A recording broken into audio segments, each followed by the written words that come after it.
if I was talking to someone and it didn't work and my friend said, I'm talking to this person, I'd be like, oh yeah, it didn't work out between us. But then even on the flip side, like I was with my ex for 5 years, and if a friend of mine was speaking to them romantically, I would appreciate that they were really honest with me. And I'd be like, do you know what? It's going to be a bit weird at the start, but if you hit it off, I want you both to be happy. And me and my ex didn't work out for a reason, so I would want you to be happy. But again, it's communication, isn't it? I always go back to communication. Like honesty and communication are so important. See, Joy, are you leaning towards us now? Are you like agreeing with absolutely us not. I don't agree with you two. Maybe I'll grow up. Ask me that in 2 years. No, absolutely not. As far as I ever saw him that way, that's weird. And not I think you need to grow up. I think if it was somebody that I'm like not friends with like that, then that's fine. Do you know what I mean? If it's a girl that they were just acquaintances, like, and she was seeing him, that's fine. So that's where I'm like, I agree with you guys with it being subjective.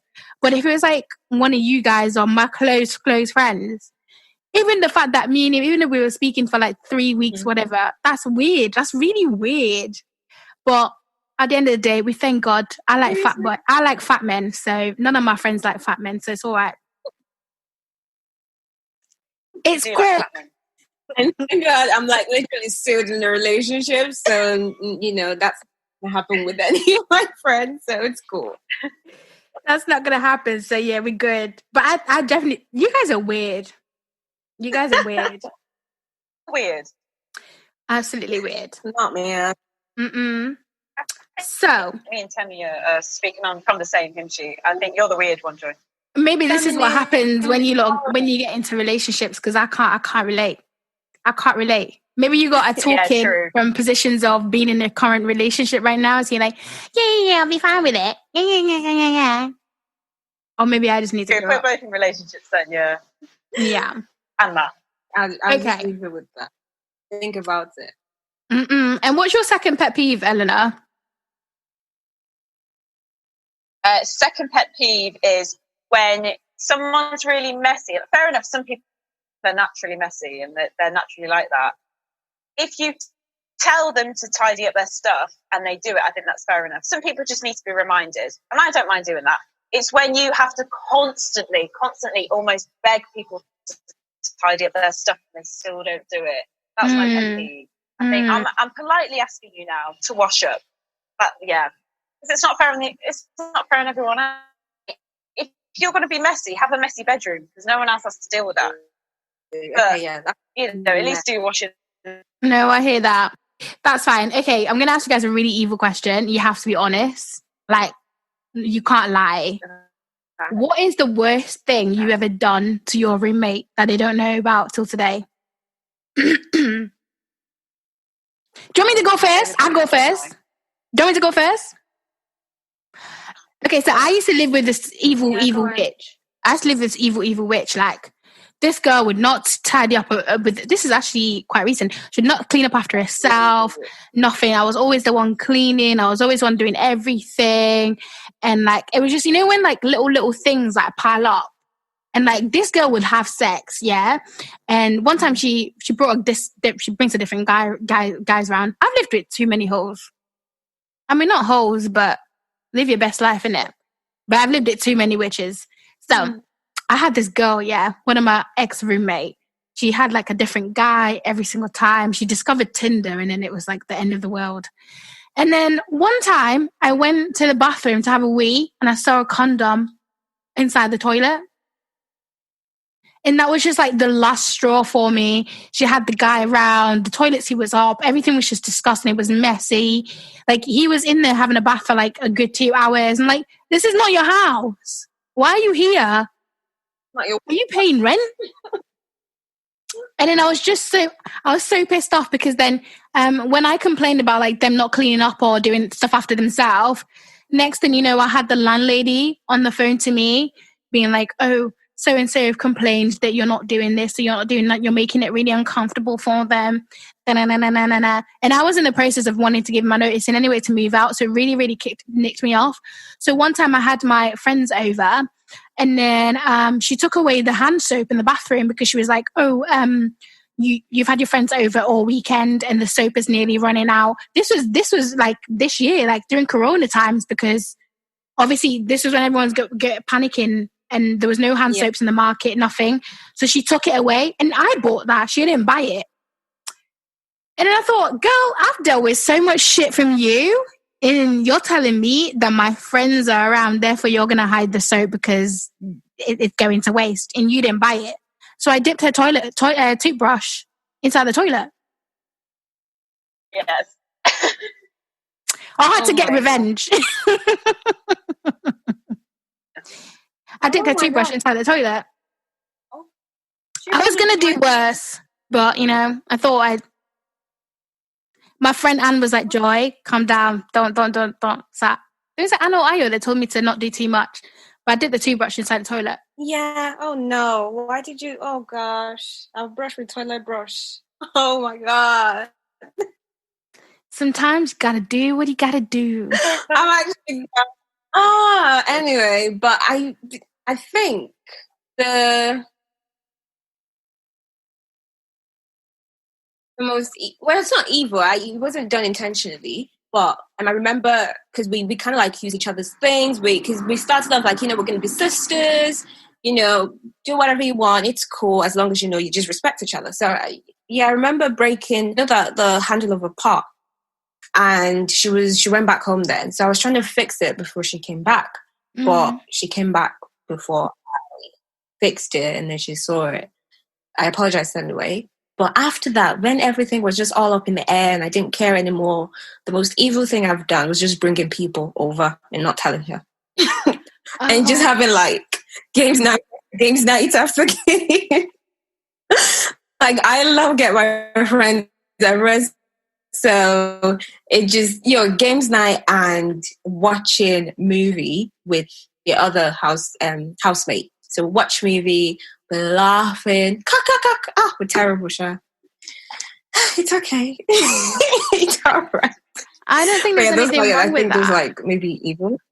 I'm the type of flatmate that I have a lot of friends. A lot of friends always visit me, so I'm that type of friend that will have people over. I always say though, but I think it gets to a point where, because you see the same people every single week or every, like, quite often, I stop telling you that they're coming over, because eventually you would have built up a relationship with them. So I don't need to tell you anymore that they're coming over, because you know them. Yeah. Eleanor? Yeah, she gets this where they're your friends. But I can't say the worst thing because it wasn't me who did it. But I did live with someone who, and Joy can vouch for this, became obsessed with me, quite like dangerously obsessed. And I can't say this one, but it involves bodily fluids. That's all I say.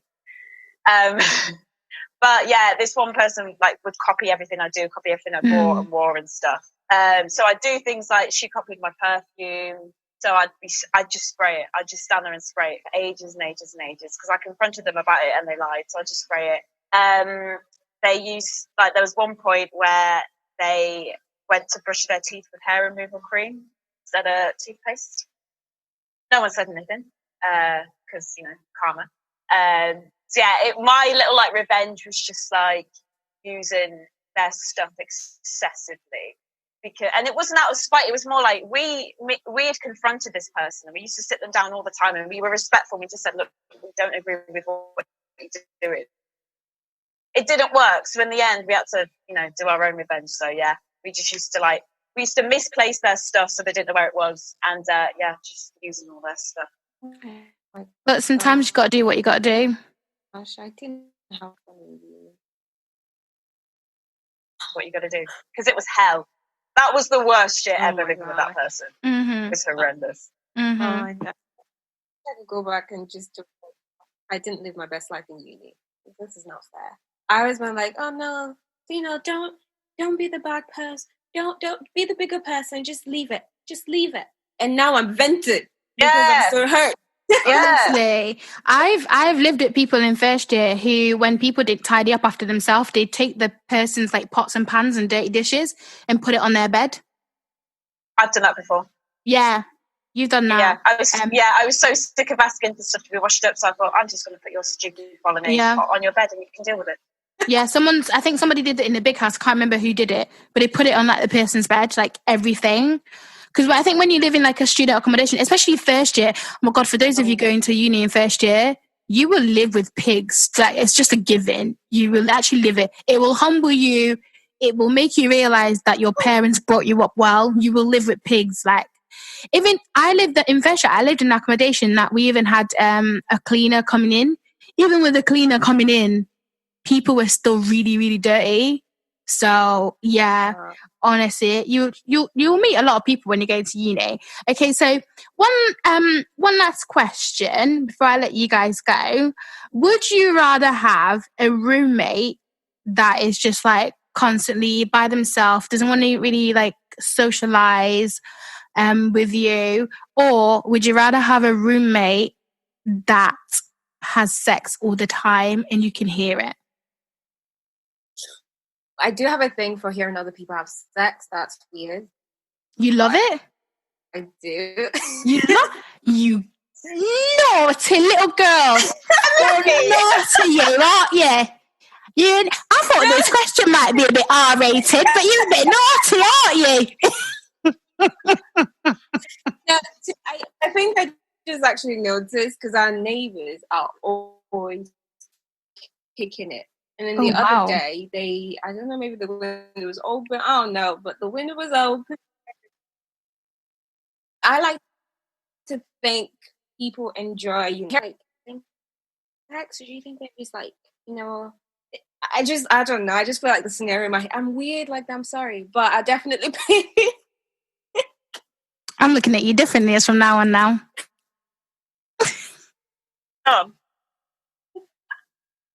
Oh my God, you know what would be a good thing? Fantasy, like speaking about like girls'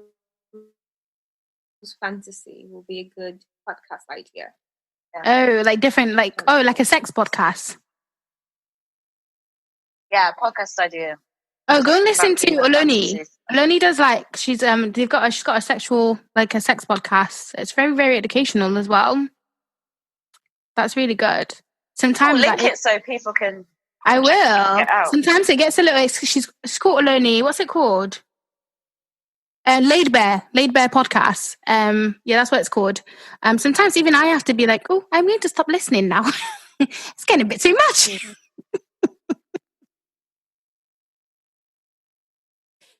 But Eleanor, what's yours? Too much.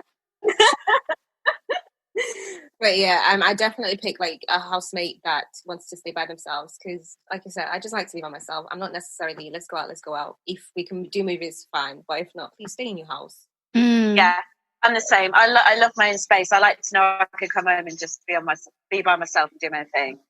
You spend so much time with other people and do stuff with other people. So if you're living with someone and you hardly know they're there, then that's great, isn't it? Because it is just quiet. It's peaceful. No stressing. Because everybody will respect each other. You don't think, okay, just... Yeah. It feels like you're living on your own then. It feels like you've got your own space if you don't know someone else is there. So yeah, definitely choose that. I feel like I'm a bit of both, I feel like I'm a bit of like, I love my own space. But then also like, if I bump into you or sometimes I really do just want to chat to you and let's just have a nice long conversation. So... I don't know. I feel like I'd get bored. I'd be like, oh, I need to go in. I've not annoyed somebody in a while. Do you know what I mean? You need a lot of attention, Joy. Yeah, I do. Depends who you're living with. Like, I loved living with you, Joy, because you were my best friend. Like, we both loved spending time together, but also we both loved our own space. So it worked so well because we could say to each other, right, I'm sick of you now, just go away. And the other person wouldn't get offended. But then on the flip side, I could be like, come and spoon me, and you'd be like, okay. Yeah. Me and my friend used to do that as well. The other girl, like, we would literally sometimes we usually stay in my room, so she would fall asleep in my bed. That's absolutely fine. We wouldn't say a word to each other. We would just either do nothing, probably on the phone. I'm on the phone or doing assignments or whatever, and then wake up and oh yeah, by the way, we should watch a movie tonight. We should set a date night. I thought we were together yesterday, but okay. I like how when people just like we can live together. We don't have to speak to each other. We can. I feel like that's real friendship. It is, like, yeah. It's not all bad living with people. It's not all bad. Like, there's good sides of it. It's just like, it's a big decision.